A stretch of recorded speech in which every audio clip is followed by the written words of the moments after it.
اللہ وی زمام نیکان بندگان شتا یو سے کہ اللہ وی تاستا پتا عباد الرحمن سوکتی نو عباد الرحمن یو صفت وی اللہ وی زمان خاص بندگان سوکتی والذین یبیتون لربهم سجدا وقیاما زمان نیکان زمان خوخ زمان محبوبین آغدی چه د شپې په یو حصہ کی او شپې درنگ تیری کله په ولاړه په قیام کی کله په رکوع کی او کله په سجده کی دا زمان نیکان بندگان دی اللہ وی بل سے اللہ وی تتجافا جنوبهم عن المضاجع زمان نیکان بندگان آغدی چه د بسترون زان الخته کی بستری اخوا کی صد پارا یدعون ربهم خوفا و طمعا د دو وجو اللہ تودریگی یو د دې د وجې چې د الله نه یریږي د الله یری په زړه کې ده او دویمه دا چې د دې دپاره ودرېدم چې زما رب ډېر مهربانه دی په امید باندې ولاړ یم چې زما رب مهربانه دی رسوله اما بعد فاعوذ بالله من الشیطان الرجیم بسم الله الرحمن الرحیم تتجافى جنوبهم عن المضاجع يدعون ربهم خوفا وطمعا ومما رزقناهم ينفقون فلا تعلم نفس ما أخفي لهم من قرة أعين جزاء بما كانوا يعملون وقال رسول الله صلى الله عليه وآله وسلم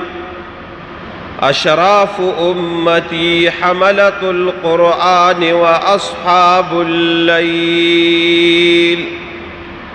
صدق الله مولانا العظيم وصدق رسوله النبي الكريم درود شریف آئے اللهم صل على محمد وعلى آل محمد كما صليت على إبراهيم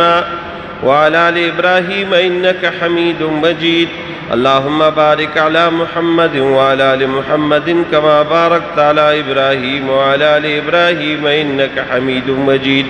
يا رب صل وسلم دائما أبدا على حبيبك خير الخلق كلهم هو الحبيب الذي ترجى شفاعته لكل هول من الأهوال مقتحم زما د خوږ اسلام عزتمندو مشرانو کشرانو دوستانو ورونو په مسلمان باندې د الله رب العالمین د طرفنا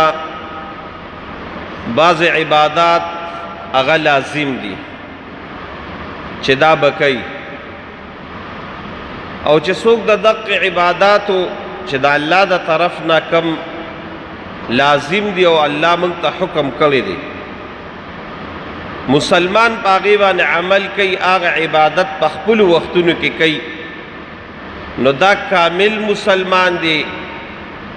او دی به دا مسلمانی او ایمان د دقیق عباداتو د برکت او د الله په فضل انشاءالله ځان سره قبر ته موړي او حشر ته موړي خو چې په دقیق عباداتو باندې سړی عمل کوي او د ټولو نه لویه خبره خو زمونږ استاذ دا پاره دا ده چې دا عبادات د الله د طرف نه په موږ لازم دي الله حکم کړی دی او موږ د الله د وحدانیت او د هغه د حاکمیت اقرار کړی دی چې لا اله الا الله محمد رسول الله خدای موږ بستا هر حکم منو لا الہ الا اللہ سے مقصد نشتہ دی بل لائق دا عبادت خالق مالک رازق حاکم الا اللہ خدایتی ستا ہر حکم بمنو خدا حکم بسنگ منو پا کم طریقہ بے منو نو محمد رسول اللہ محمد دا اللہ رسول لے و داغ پا طریقہ چکم طریقہ منگ داغو خی پاغی بے کم رونو پا دقی عباداتو کے بیاد ٹولو نا اہم عبادت چکم دی اغا منز دے منز دا اللہ رب العالمین دا طرف دا یو احب حکم دے او تاسو یې اندازه د دې خبرې نه ولګوئ چې د الله د طرف نه یو ظلم حکم زمونږ دپاره کافي وي چې الله وي دا پلانکي کار کوه ته وایې ښه یا الله خو د مونځ باره کې الله رب العالمین زمونږ په دې قرآن کې زمونږ په قرآن کې زمونږ دا علما وی چې 72 کرته 72 کرته الله صراحتاً حکم کړی دی چې مونځ بکې په مختلف انداز باندې او زمونږ دا علما وی تقریبا 200 ځایونو کې اشارتاً د مونځ حکم دی نو زمونږ دپاره خو یو ظلم د الله رب العالمین حکم کافي دی دا بار بار چې الله موږ ته حکم کړی دا د دې خبرې دلیل دی او دا په دې خبره دلالت کوي چې ګوره دا حکم ډیر ضروری دی دا حکم ګوره ډیر اهم دی د دې د وجې د مونځ نه خلاصي په یو ځای کې نشته ګوره دا حج دی اوس حج د الله د طرف نه یو اهم عبادت دی خو حج په هغه چا دی چې څوک مالدار وي صحتمند وي او د لارو کوڅو ورته تکلیف نه وي یو مالدار وي اوس په غریب حج نشته دویم نمبر د ظالم جابر سړي په لار کې ولاړه ورته نشته دشمن دیاره نشته او دریم نمبر د حکومت د طرف نه بندش نشته لکه سخت کال د حکومت د طرف نه بندش راغلو نو خلکو سره پیسې هم وي داخلي هم کړی وي خو حج یې ونه شو حج له لا نه لري ولې د حکومت د طرف نه بندش نو حج داسې عبادت دی چې هغې کې داسې راتلی شي زکات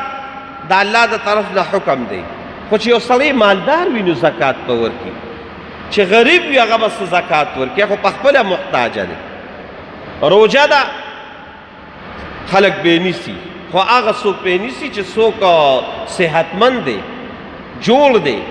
اوس یو سړی بیمار شو اوس په بیمار سړي باندې روژه نشته هغه به بیا د هغې قضا راوړي د مونځ کله فیصله راله نه الله وی مونځ به کې په سفر کې به هم کې په حضر کې به هم کې چې دلته هم به کې چې په سفر باندې لاړ شو هم به کې خو یو سړی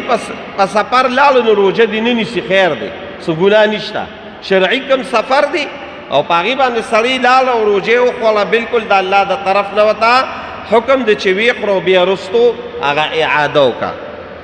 مونځ داسې عبادت دی چې کو په سفر هم لاړې نو مونځ به کوې ګورې خو دومره قدر کار دی چې بیا ورته مونځ قصر کړی دی نیم کړی دی ورته چې کوم 4 رکعتیز مونځ دی د ماسپښین د مازدیګر د ماسخوتن 2 رکعته به کوې او د ماښام او د سحر به پوره کوې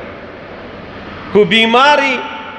نو هم به مونځ کوې په ولاړه به کوې خو د ولاړې طاقت دی نو په ناسته به کوې خو د ناستې طاقت دی نو دومره بیماري په اشاره به کوې سمبلي او صرف په اشاره باندې به کوې سر به لږ شان دا راښکته کوې د رکو دپاره او لږ شان به نور زیات ښکته کړي د سجدې دپاره په اشاره به هم کې خو پرېږدی به نه او چې د اشارې نه م ووتې چې بیخي بې حاله شوې بیا راته دقې وخت کې مونځ معاف شو او د دې نه علاوه ورونو زه خو دا ټول ټیک ته مونځونه په دقې وخت کې بیماري هم سخت وخت دی او دقه شان سفر هم سخت دی خو چې د مونځ کلم حکم ځای کې حکم شوی دی زیم د دې نه لوی دلیل زموږ دپاره نشته میدان د جهاد ورونو داسې ځای دی چې د میدان په جهاد کې هر وخت سړي دپاره مرګ د ده د سر د پاسه ولاړ ځکه دشمن مخامخ دی ټوپک دی تماچه ده میزایل دی توپه ده اوس په میدان د جهاد کې به څه چل کې د میدان په جهاد کې به مونځ نه پرېږدي مونځ به کې او د هغې مونځ طریقه الله رب العالمین په قرآن کې په غونډه رکوع کې بیان کړې ده په 15مه سپاره کې غونډه رکوع چې مونځ به څنګه کې هغه طریقه بل شان ده زمونږ د مونځ د دې په شان نه ده خو بیا به هم ګورې مونځ نه پرېږدي د مونځ هغه طریقې ښولې ده چې را به شي یو ډله هغه به امام پسې ودرېږي نو چې هغه یو ډله یو رکعت وکړي نو هغه به لاړه شي او بله به ډله راشي هغه به امام پسې ودرېږي بیا چې دا دویمه ډله یو رکعت وکړي دا به لاړ شي هغه بله به راشي یو رکعت په ځان له وکړي بیا به دا بله لاړ شي نو بله به راشي بل رکعت په ځان له وکړي نو چې د میدان په جهاد کې چې ستا د سر د مرګ ستا د سر د پاسه مرګ ولاړ دی الله وی به مونځ نه پرېږدی یره نو تاسو ټول هوښیار خلک کې دا به بیا زمونږ څنګه په دکان کې پرېږدمه او په پټي کې به یې پرېږدمه او په دفتر کې به یې پرېږدمه نو چې بیا یې زه پرېږدمه نو بیا د الله رب العالمین د طرف نه قهر هم او غضب هم ډېر لوی دی د الله د طرف نه بیا قهر او غضب هم ډېر لوی دی ډېر راته نشم بیانولی ځکه د یو مونځ باره کې راته نن بیان کومه چې هغه زمونږ او ستاسو دپاره هم د دنیا او د آخرت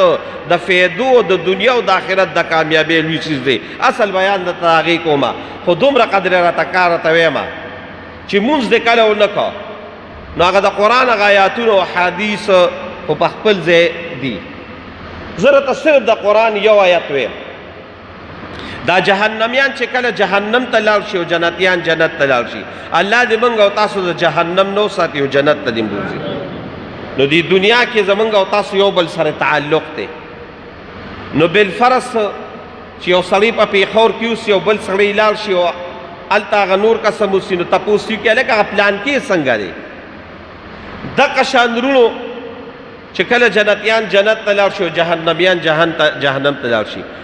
نو دا جنتیان به د بعضې جهنمیانو چې دنیا کې ورسره ژوند تیر کړي د هغوی به تپوس کوي نو چې ورشي وله نو لومبې تپوس پتې دا کوي چې ما سلککم فی سقر تاسو کوم شي دې جهنم ته راوستی دا قرآن کې دی قرآن کې صورت مدثر کې ما سلککم فی سقر تاسو دې سقر دې جهنم ته څه راوستی کوم عمل راوستی سقر جهنم ته یو کم جهنم دی لږ دا وره اوه طبقې دي د جهنم څو دي اوه طبقې دي د جهنم یو پکې سقر دی سقر څه شی دی نو ما نه تپوس کوو نه به د بل عالم نه تپوس کوي قرآن به راوالو چې قرآن د سقر څه ترجمه کړې ده تپوس کېږي وي دوی به داخل شي سقر کې نو بیا الله وی وما ادراک ما سقر تا ته پته لګي تا چېرته د چا نه تپوس کړی دی چې یاره دا سقر څه شی دی وما ادراک ما سقر نو الله یې ترجمه کړې ده د الله ترجمه وره د الله که تشریح وره الله وی سقر هغه ځای دی چې لا تبقي ولا تذر الله اکبر رونو یو زمونږ په دې بدن د پاسه څه شی دی غوښه ده او یو د دې غوښې د دننه څه شی دی هډوکې دی الله وی لا تبقي ولا تذر داسې اور دی چې نه به غوښه پرېږدي او نه به سرمن پرېږدي او نه به هډوکي پرېږدي دا الله ترجمه کړې ده الله ترجمه ده لا تبقي ولا تذر داسې اور دی چې نه به هډوکي پرېږدي او نه به سرمن پرېږدي لواحة للبشر د انسان دا سرمن او دا هډوکې مریض خدای دې مو ساتي نو جهنمیان چې نه تپوس وکړي چې ما سلککم فی سقر دې خطرناک جهنم ته څه راوستی یې چې نه دا جهنم د سړي غوښه پرېږدي او نه یې هډوکي پرېږدي کوم څیز راوستی موږ هم تپوس کوو هلکه دا کوم جرم دې کړی دی چې نن یې د جیل د لاندې کړی نن یې پانسۍ ته ورسولي نن یې دومره د باندې جسماني ریمانډ اخیستی دی څه جرم دې کړی دی ما سلککم فی سقر په کوم جرم کې دی جهنم ته راغلی یې نو د الفاظ وورئ دا د الله د قرآن الفاظ دي د دوی به لومبې اواز دا وي د دې جهنمیانو قالوا لم نکو من المصلین منګه هغه خلک وو چې مؤذن به وي الله اکبر الله اکبر حی علی الصلاة حی علی الفلاح راشه منزله راشه کامیابی له راشه موږ به مونځ نه کوو قالوا لم نکو من المصلین موږ مونځ نه دی کړی نن مونځ هغې جهنم ته را رسولي هغې مونځ نه کولو نن جهنم ته را رسولي نو وروڼو ګورئ د مونځ په نه کولو باندې به خامخا عذاب وي خامخا او په یو مونځ باندې څومره عذاب دی د جهنم نو دا فضائل اعمال لاواله په هر جمعات کې پروت دی. مولانا محمد ذکریا صاحب رحمه الله لیکلی دي چې جهنم لانو لا په یو موز نو ورکولو به څومره عذاب ورکوي. نو نبی علیہ السلام یو عدد یاد کړی دی، یو لفظ یاد کړی دی. دا هغې لفظ چې څه ته وایي چې د هغې کم کلکولیشن شمیره کړې د علماو که نه، نو حقبه ورته وایي حقبه. نو یو حقبه چې څومره ده، نو مولانا محمد ذکریا صاحب لیکلی دي چې 2 کروڑ او 88 لکه کاله به په یو مونځ باندې عذاب ورکوي. ولې به مونږ مونځ پرېږدو؟ ځکه الله رب العالمین سخت عذاب بیان کړی دی چې ګورې مونځ به خامخا کوې، مونځ به خامخا کوې، مونځ به خامخا کوې. نو وروڼو مونږ به ټول د 5 وخته مونځونو اهتمام کوو. ښه وروڼو 5 وخته مونځ خو په موږ باندې لازم دی، خو د دې 5 وخته مونځ د علاوه نور مونځونه دي چې هغې ته وایي نوافل. دې فرایضو کې خو به هېڅ کوتاهي نه کوو، خو د مسلمان سړي او الله ته د نزدېکت دپاره به مسلمانان د نوافلم اهتمام کوي. او د دې نوافلو زموږ د علماوی مختصر راته ویم یو څو فیدې دي. یو فیده خو دا ده چې کوم سړی نوافل کوي، نفلونه د دې نوافلو یو فیده به دا وي چې دا قرب دا باری تعالی ده، الله ته به دې نږدې کېږي. په دې باندې نزدېکت د الله به راځي، یعنی الله رب العالمین سره به د ده هغه ربط، هغه مینه، هغه محبت د ده به م الله سره ډېروي او د الله به م ده سره ډېروي. د ټولو نه لویه خبره دا ده.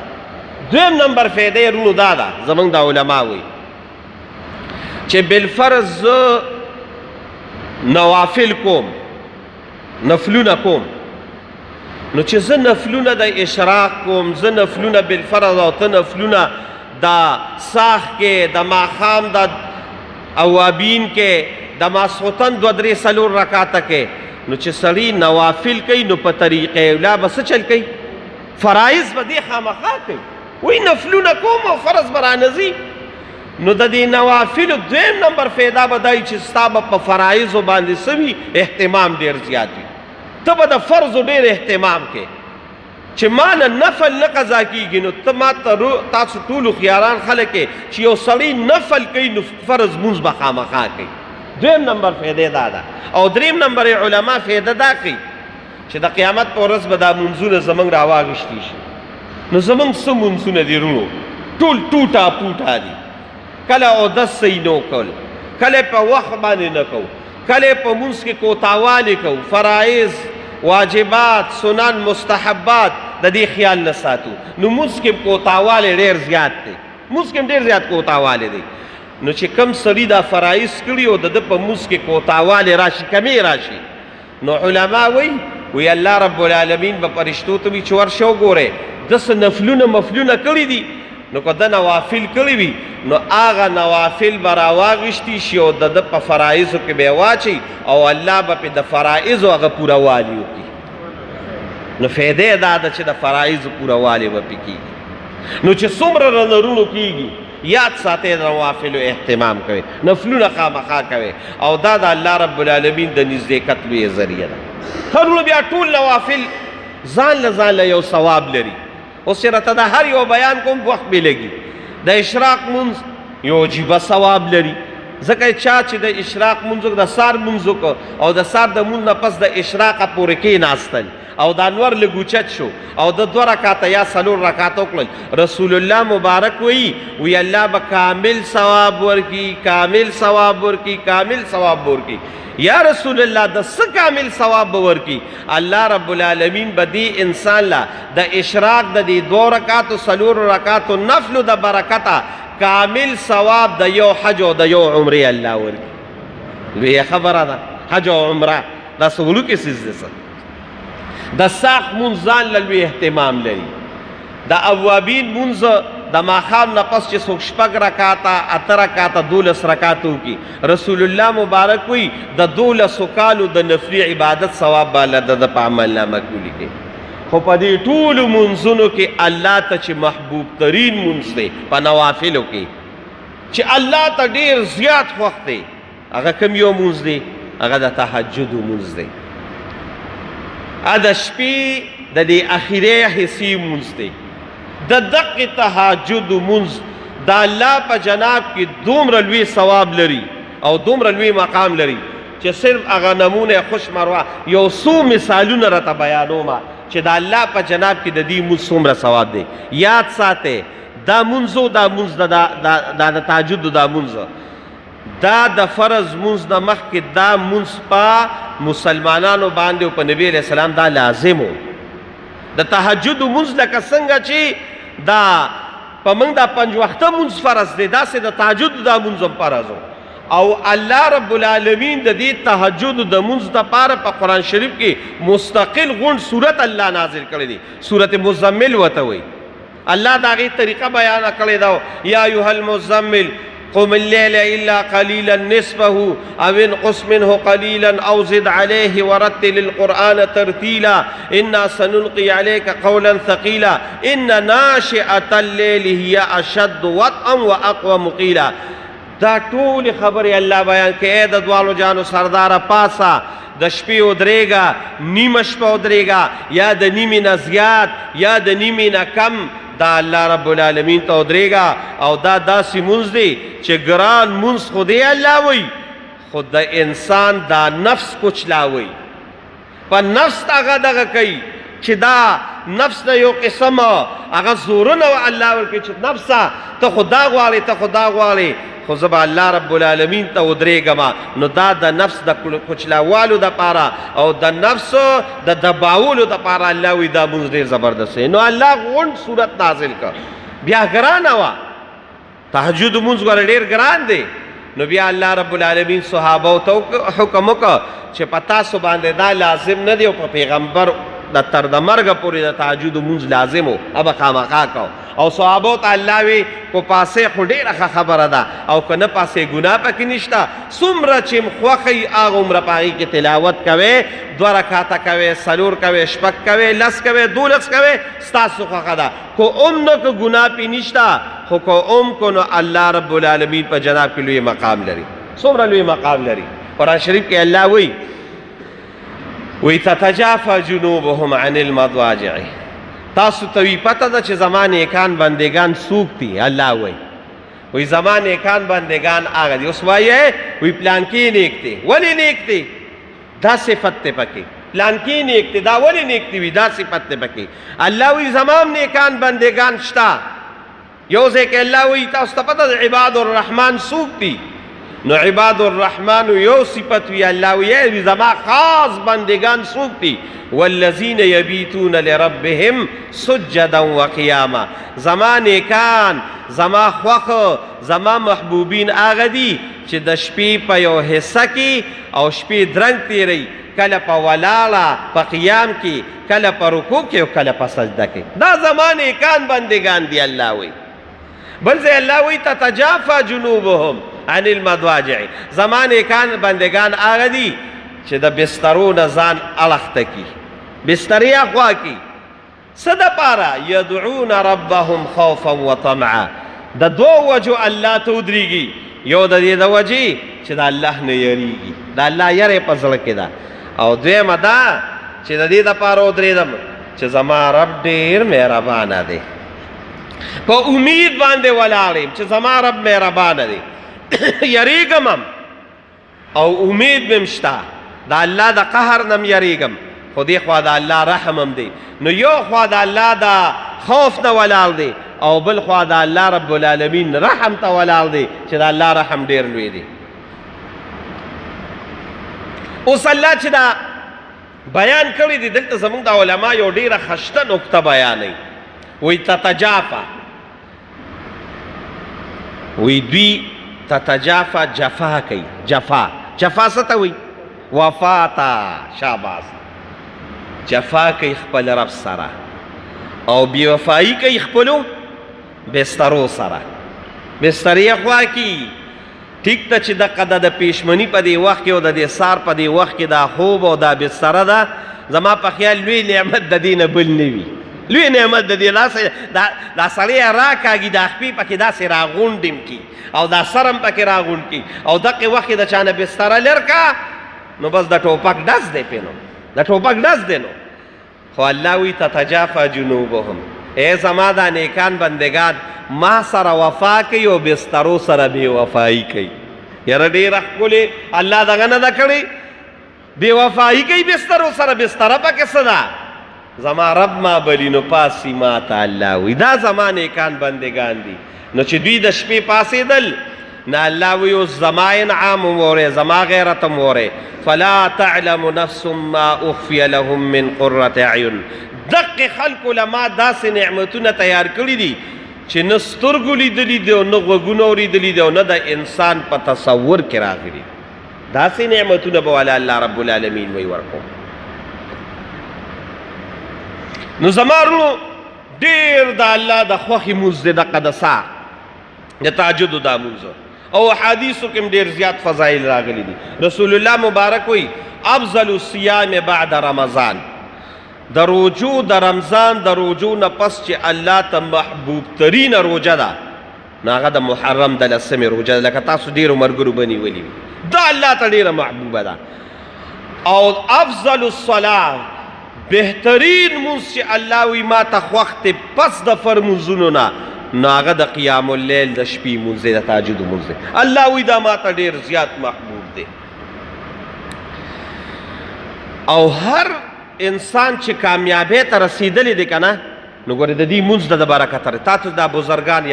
وګورئ تاسو دا اولیاء یادوئ. رسول الله مبارک وی یو څو پیدې یې وورئ وی علیکم بقیام اللیل وی په ځان باندې د شپې دا مونځ لازم کې یعنی خامخا یې کوئ. ولې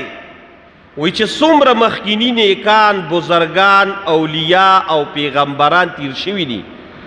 دی پیغمبرۍ او دی ولایت او دی نیکوالی او دی بزرګۍ ته چې رسیدلي دي نو دا د شپې د مونځ د برکت رسیدلي